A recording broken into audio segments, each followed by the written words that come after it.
Sa ngayon, ipapakita namin sa inyo ang hindi kapanipaniwalang kwento ng ilang mga taong idineklarang patay na nang hindi sinasadya. At oo, at imagine mo na lamang na ikaw ay gumising sa sarili mong libing dahil ang lahat ng kakilala mo ay iniisip na ikaw ay wala na. Gaya na lang ng isang babae na ito na kinakalampag mismo ang kanyang sariling kabaong at paulit-ulit na sumisigaw na ito ay buksan. Sa mga nangyaring ito, halatang gulat na gulat ang buong pamilya at kaibigan niya sa kanyang libing. At kalaunan niya nabalitaan na maaaring siya ay na-stroke. Subalit talagang hindi ka panipaniwala na siya ay nagising sa sarili niyang lamay. Ang susunod naman namin ay ang isang babae na ito na natagpuan ng kanyang kaibigan na naniga sa snow habang bukas pa ang sarili nitong mga mata.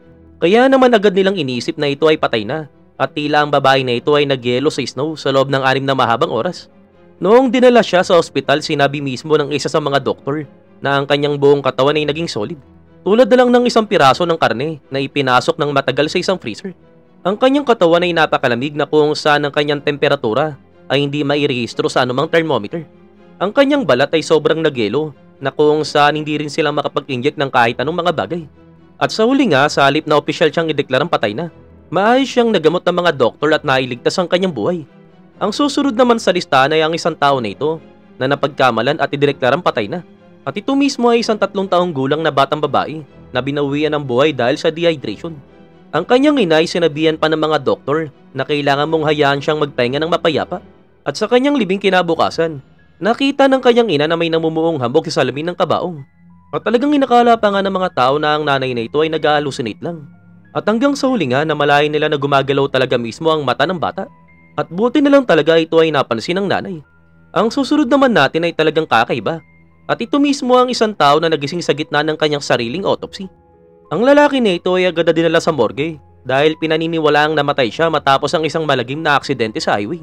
Subalit ang mga medical examiners ay gumawa ng isang hiwa sa kanyang muka. Sila ay nagulat nang mapagtanto nila na ang taong ito ay buhay na buhay pa. Imagine mo na lang na ikaw ay yung medical examiners at biglang gumalaw ang iyong ino-autopsy. Talagang magugulat ka, di ba?